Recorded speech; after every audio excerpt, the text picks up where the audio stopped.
power, when it's pitch black at night, when it's hot as Hades during the day, you don't have access to food that you normally had. It's a miserable situation. And you need to know that we care about that, we're working on that, and there is hope to move through this as quickly as we can. The reason I'm here, Lieutenant Governor Dan Patrick, I'm acting governor last week and this week as the governor is out of the country on a pre-planned economic mission. The reason I'm here is I told this great group of people around me, many that I've just met for the first time today, on your emergency team, your mayors, your sheriff, constables, justice of the peace, you name it, they're all here and they're really focused on you, is I want you to know in Matagorda County that you're just as important as anyone in Harris County that has 5 million people or anywhere else. Yes, you're a little ways away, but you're just as important, and we're not only not going to forget you, we're going to go out of our way to make sure we can do everything we can to provide what you need based on what the county judge and the emergency manager and others around the table that we talk to have asked for. And they've asked for a lot because there are a lot of issues. Debris, trees that you can't move, more food besides ready-to-eat meals, ice and water, setting up cooling stations. We are going to be on all of that, as well as sending you manpower so that you have security and people in Sargent have security. We're going to do everything we can to check every box they ask us to check. So that's what I'm here for as your acting governor, to make sure you know you're as important to us as anyone in the state of Texas. With that, I'm going to turn over to the county judge next. Then I'll go to Nim Kidd, our emergency manager, and Senator Joan Huffman, who is here, and anyone in the back who would like to speak. I will try and do these short press conferences if we can, because you all have to go to work, and you're standing back there. So we're going to do it as efficiently as we can. Judge? Thank you, Governor. Senator Huffman, Chief Kidd, thank you for being here in Matagorda County right now. We appreciate you all so much. The team that's standing behind me, we couldn't do what we do out of the Emergency Operations Center in Matagorda County without these folks behind me. And I've said at some of our other briefings that if I had to spend 4 days cooped up in one room with a bunch of folks, I'm glad it's the people that are standing here behind us. We also have a lot of private sector partners and industries here in the room that we appreciate as well that have been helping us out. Matagorda County has taken we've taken a hard blow. And Chief Kidd, we appreciate your personnel, your services so much here in Matagorda County. We thank you for everything that you've done, that you continue to do, and that you'll do for us as we venture into these next few days and weeks. So I want to thank the media for being here as well, because with some ongoing communication issues, y'all are our conduit on getting vital information out to our residents here in Matagorda County. So we appreciate you doing that. So grateful to Senator Huffman's office and Representative Morrison's office as well for being ready assets and valuable resources for us as well. So other than that, Governor?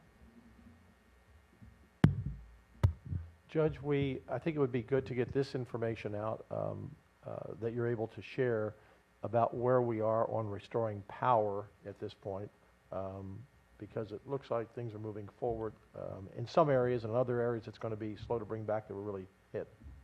There was an 8 a.m. briefing this morning in the Emergency Operations Center here for Matagorda County. We did hear updates from AEP, and they're moving along. They expect to have all of their Matagorda County clients back online by 5 o'clock tomorrow, and I believe right now they're only needing to get about 5,000 more customers up and running. So out of a total of about 18,000 households they were servicing, they're down to about the last 5,000 to get hooked up. So we also did hear from Jackson Electric. cooperative this morning as well. They service some of our hardest hit areas here in the county. That'd be the Sargent, Texas area. My understanding is they've got a total of about, I think about 15,000 units online. They've got about 7,000 of those, I believe, back up down 457. Include Van Vleck. Van Vleck is powered up, as I understand, and then back to Cedar Lane is powered up. And then that area from Cedar Lane down to the coast, down to Sargent, they have 4,000 units down there. They expect to have 1,500 of those powered back up by the end of this week. And it's that remaining 2,500 households in the Sargent area that may take up to another 2 weeks.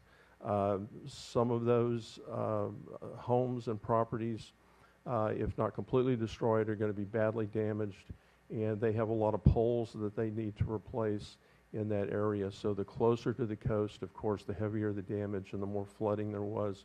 So that's where we're at right now. So things are moving along. Thank you, Judge. Nimkid is our chief of our emergency management operation for Texas, and this is a three-tiered, really a four-tier system that we have. Starts at the state, local, counties, and cities. The third are actually all the folks who have been impacted by the storm, because we need your cooperation too in so many things. We want you to stay safe. That's our number one issue. We don't want anyone dying from carbon monoxide poisoning in their homes. We don't want anyone driving into high water. We want you to be safe. That's our number one mission. So it's three of us, you, your local elected officials, and civil servants who work for you, and then the state level to be there for everything you need that you don't have and can't do. Like, you know, the sheriff told us he needs more manpower. We're going to send state troopers. Amanda said a lot of heavy trees that you can't lift, and we're going to focus on that. I think she said about 100 trees maybe in the area that you all just don't have the capability of doing, and that will take some time, but we're on all of it. And so we then turn to our fourth partner, and that's the federal partners with FEMA, and Tony is here from FEMA. We worked with Tony many times. Tony, where are you? Behind me, okay. Right there, thank you. And we go to them for help as well, and also help to reimburse the expenses of cities and counties and the state, because it will be a significant amount of money spent, and we appreciate their help later on when they start paying their invoices and help our cities and counties. With that, let me turn it over to Nim Kidd. Nim, if you want to go through your list or whatever you'd like to talk about. Thank you, Governor. And I want to start by expressing my gratitude to the judge and the elected officials here, your contact before, during, and now after the storm. Thank you for the support for that. I also want to thank our local responders, those paid and especially those volunteers who have been out there serving this community while their own homes and families and businesses have been impacted. Power is our number one goal to have restored as soon as possible. We also, as Governor Patrick said, we want to be very cautious of carbon monoxide poisoning. If you're running a generator inside your house, inside your garage, or right near a window where that carbon monoxide can come in, please stop. Please don't do that. Make sure we don't need any carbon monoxide deaths. Those are preventable deaths. As we work to address the heat-related issues, we will be making sure that the facilities that the cities and the counties identify have food and water and ice and safe sheltering locations. We're working with the debris management plans. Your jurisdictions have a debris management plan. We'll be bringing in additional SAW crews to support that. As communication, telephone, and internet comes back up, I need the citizens to report their damages to us. The website to do that is written right over here. It's damage.tdm.texas.gov. You will go to what's called the iStat tool. That's the Individual Assistance, State of Texas Assistance tool. I need you to put your information about your home, where that, the amount of damage that you had, whether it was insured or not, and what your other needs are. That will help us convince FEMA to turn on individual assistance for money that will flow to the families. And finally, Governor, I want to thank our TDM team, and I do want to thank Tony Robinson, the FEMA Region 6 Regional Administrator. He is out traveling with us today to get an assessment of what they need to do to help support us so we can support our citizens. Senator Huffman, who is our chairperson of Finance, the most important position in the legislature, quite frankly, in the Senate. So thank you for coming down. Also, I know you drove down and made your way down here. Yes, I did. I'm glad to be here today, and I'm very honored to represent Matagorda County in the Senate. And of course, as I saw the storm approaching, I was terrified and heartbroken for what I knew was going to happen. But I think we can thank our elected officials for, doing what needed to be done to prepare the citizens, to give them good warnings, and now to work through the issues that have arisen because of the storm. And I want to thank you, Lieutenant Governor, and Chief Kidd for prioritizing Matagorda County and coming down here personally. I know it means a lot to me. I know it means a lot to all these elected officials behind me, and I know it means a lot to my constituents. So thanks to the elected officials for all the work you're putting in. And our message really is we're going to be here till the end. You've made that clear to the elected officials in the back, and I want to reiterate that publicly, that this is a process. We'll work together with our partners, elected officials, the state, and the federal government to reach a conclusion eventually. It takes time, but we'll all be here together and get this problem solved. So thanks for having me here today. Thank you. Yes, ma'am. We had planned for the local media. My hope was, we came down here by a Black Hawk helicopter today. My hope was to land over in Sargent and actually go through the neighborhoods and greet some people and let them know they're not forgotten. But the weather is going to prevent that. We just heard. Plus, there's not a lot of places to land that we wouldn't get covered in mud over there, and we don't want to get the helicopter stopped. But I want the people in Sargent, I know they can't watch and can't hear, but the messages that go through that was our plan, because Matagorda County was the hardest hit of the 121 counties in the disaster declaration that I put out last week, and Sargent was the hardest hit of that part of the county. So those people are facing some hard times, and we're going to do everything we can to help them as quickly as we can. We'll open up. First of all, is there anyone else who would like to speak up and say anything from the back? Anyone? Feel free. Any mayors? Anyone? Let me just say this, that I want the citizens of Matagorda County to remember, these are just your neighbors. These are people just like you. And they've been in the emergency center every day. Probably many of them don't have power either, and they have trees in their yards. And I heard the mayor of Bay City say he was out all day cutting down, getting the debris out of his yard. I know, Mayor, when your constituents say, well, wait a minute, your tree's down, I know you want to clean that up and take care of that. So these are just regular people back here. That's all elected officials are, regular people who ran for office, or civil servants who didn't even get elected. They just said, I'm here to volunteer and do what I can. So these are great people behind you. You're in good hands. We'll open up for a few quick questions. All right.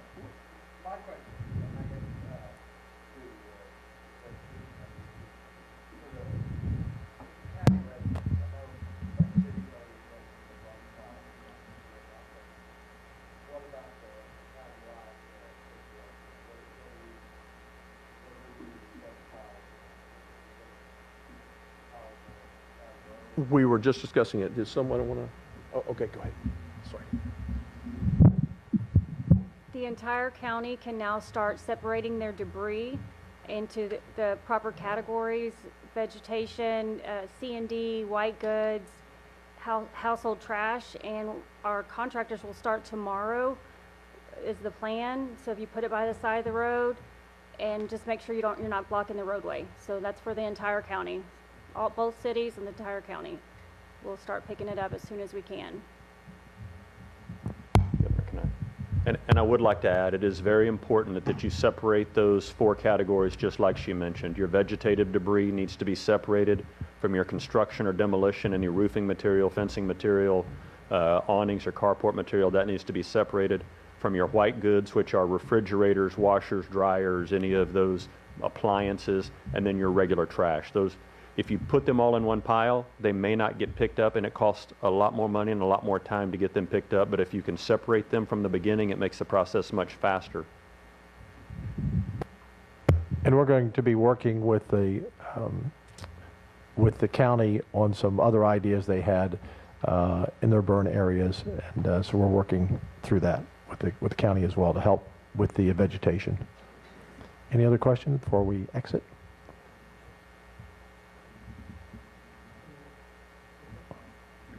Yes, sir. Yes, sir. You know which hospitals are sending patients to NRG? I'll let Nim answer that. When we were in Houston yesterday, we were informed that the hospitals were backed up because they weren't able to discharge many patients to homes that didn't have power. So that backed up the whole system. In fact, we had a police officer who was shot in the leg, and when the mayor went down to see him the next day, he still didn't have a room.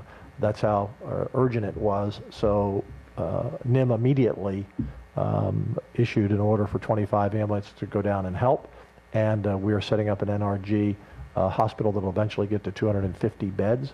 I personally can't give you the specific hospitals, but it's pretty much all the hospitals, or many of the hospitals. I want to say all, many of the hospitals in Houston. Yep. So that's a very good question, and Governor Patrick explained that very well. City of Houston told us they had an ambulance shortage because all of their ambulances were in the emergency department waiting to offload patients. Some of them had been sitting there for 3+ hours. We immediately set in 25 additional ambulances to be able to help with the 911 calls. And over the night, we worked with those hospital emergency rooms to send additional paramedics to those places so the Houston firefighters could get back out on the street and take the next 911 calls. As we're opening up this field medical hospital, it will be a decision between the hospital, the physician, and the patient of which one of those patients gets transferred to this step-down facility. It could be any of the hospitals in the CETRAC region that do that, and as of yesterday, there were about 29 of those hospitals that were on the internal disaster. So they could be coming from anywhere. It will depend on the physician and the patient sending and receiving physicians to make sure that those patients get to the right place.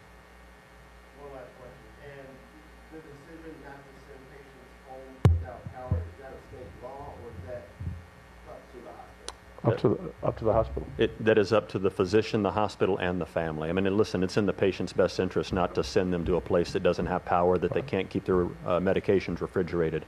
So that's why we provided this additional facility to be able to ease the burden on those hospitals right now that are overcrowded. Thank you very much. Yes, ma'am.